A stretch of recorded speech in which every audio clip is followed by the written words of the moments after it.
안녕하세요. 2차 전지 산업과 자동차 산업 관련 기업을 끝까지 추적해서 분석해 전달해드리는 멘토 한중입니다.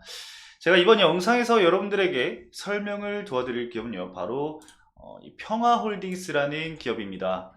자, 해당 기업 수소 관련해서 이슈가 있을 때마다 좀 부각을 받았던 기업이기도 합니다.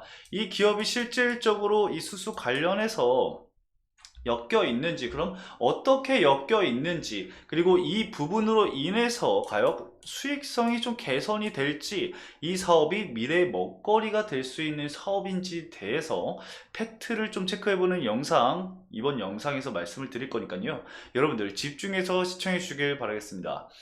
자, 여러분들이 이 평화홀딩스에 대해서 궁금하신 점이 있다라고 한다면 댓글란에 언제든지 남겨주시면 제가 여러분들의 궁금증이 해소가 될 때까지 영상을, 이 분석을, 기업을 분석을 해서 계속해서 파서 여러분들의 궁금증이 모두가 해소가 될 때까지 이 기업에 대해서 분석 영상 올려드릴 거니까요. 집중해서 여러분들 시청을 해주시고 언제든지 궁금하신 거는 밑에 댓글란에 남겨주시면 감사하겠습니다.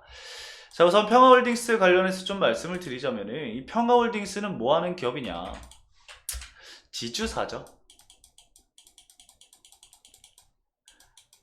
이 종속회사들의 지분을 가지고 그 지분법 이익이라던가 아니면 뭐 임대료 등등등 그런 자회사를 통한 수익금으로 인해서 매출을 발생시키는 그런 지주회사다, 지배력을 가지고 있는 지주회사다 라고 보시면 되겠고요.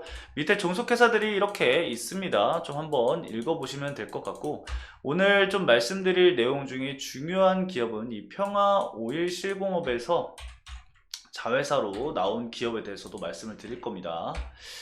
자, 우선 이 평화산업 같은 경우는 여러분들 수소 관련해서 이슈가 계속 나왔다고 말씀을 좀 드렸잖아요. 이거 말고는 사실 관련해서 얘기를 해드릴 수 있는 게 평화산업이에요. 이 평화산업이 그 뭐 방산, 전차 궤도, 뭐 캐터필러라고 하죠. 생산 이슈가 있으면서 방산 이슈가 있을 때 주가 상승이 어느 정도 나왔던 이슈들이 있고, 그리고 차량 부품 경량화, 고신율, 뭐 알루미늄 브라켓을 개발을 했다. 이 평화산업에서 그걸 개발을 했다라는 이슈로 해서 주가 상승이 이루어져 왔었는데, 사실상 단기적으로만 주가 상승이 이루어지고 꾸준한 주가 상승이 이루어질 만한 그런 이슈들은 사실 없었습니다. 이건 재물을 보더라도 여러분들이 파악을 하실 수 있는 부분이에요.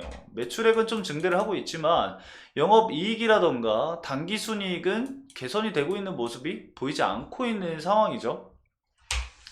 결국에 이 재무 구조 자체가 좀 불량하다라고 볼 수가 있는데, 이 불량한 재물을 개선시켜 줄 수 있는 자회사가 과연 존재하느냐, 그걸 우리가 좀 살펴봐야 하거든요.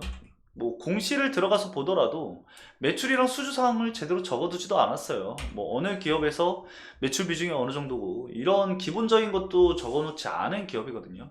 뭐 IR 담당자에게 제가 전화를 해서 추후에 물어볼 예정이긴 한데, 일단은 좀 보면은, 자, 종속회사가 이렇게 있습니다. 해당 기업들이 어떤 걸 좀 하는지를 보면은 평화산업을 좀 봐야 된다 했죠. 방산 관련해서 이슈가 있을 때 평화산업 위주로 주가가 반등을 했었고, 그 다음에 우리가 봐야 될 게 바로 이 PFS라는 기업입니다.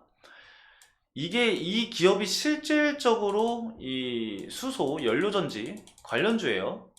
그렇기 때문에 이 PFS가 앞으로 이 평화홀딩스의 실적을 개선을 시켜줄 수 있는지를 봐야 하는데, 사실 이 수소차 관련해서가 이 수소 시장이 아직 그렇게 크게 시장을 구성을 하지 않았고, 뭐 분명히 미래 먹거리는 맞습니다. 다만 이 기업에서 아무리 매출이 나온다고 하더라도 과연 이 평화홀딩스의 매출을 개선을 해줄 수 있을까? 그런 부분들을 우리가 좀 살펴봐야 될 것 같아요. 앞으로 우리가 추적을 해야 될 게 바로 이 PFS라는 기업에 대해서 매출이 실질적으로 나오고 있는지, 그런 부분을 좀 살펴봐야 하거든요. 어느 정도 좀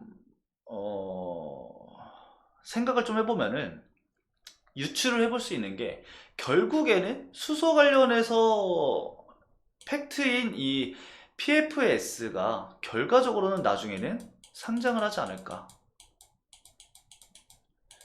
이런 거를 좀 생각을 해볼 수 있을 것 같거든요. 그래서 수소 이슈가 있을 때 결과적으로는 이 PFS라는 기업의 주가 상승이 몰리는, 그리고 이 상장 이슈가 있을 때 이 평화홀딩스라는 기업의 일부 수급이 쏠리지 않을까.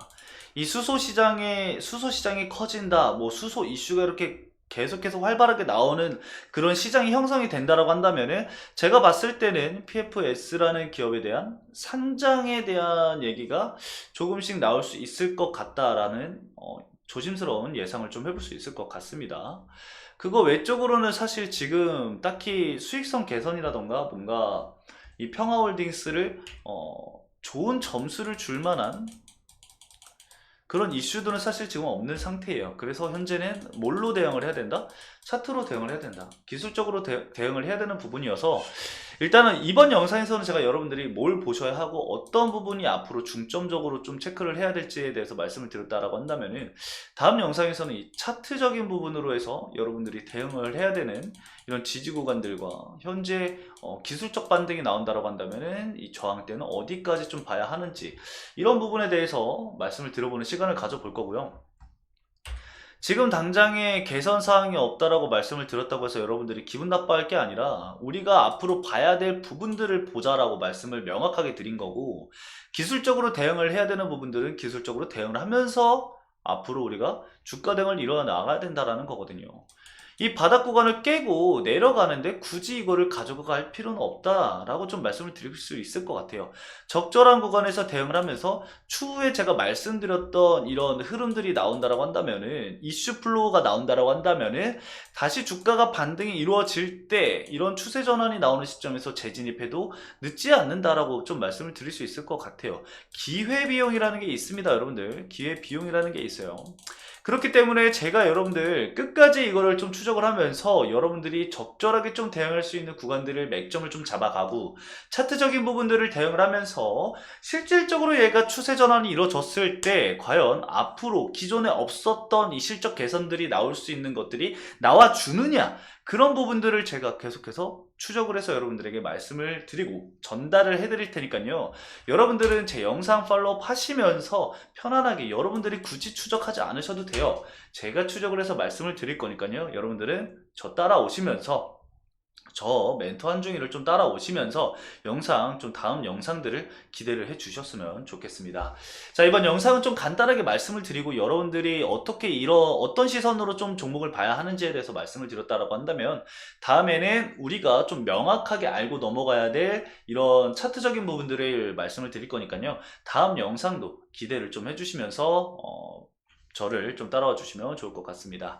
이번 영상 여기까지 말씀을 드리면서 마치도록 하겠습니다. 해당 영상도 시청해 주신 여러분들 감사하고요. 다음 영상도 꼭 시청해 주시길 바라겠습니다. 감사합니다.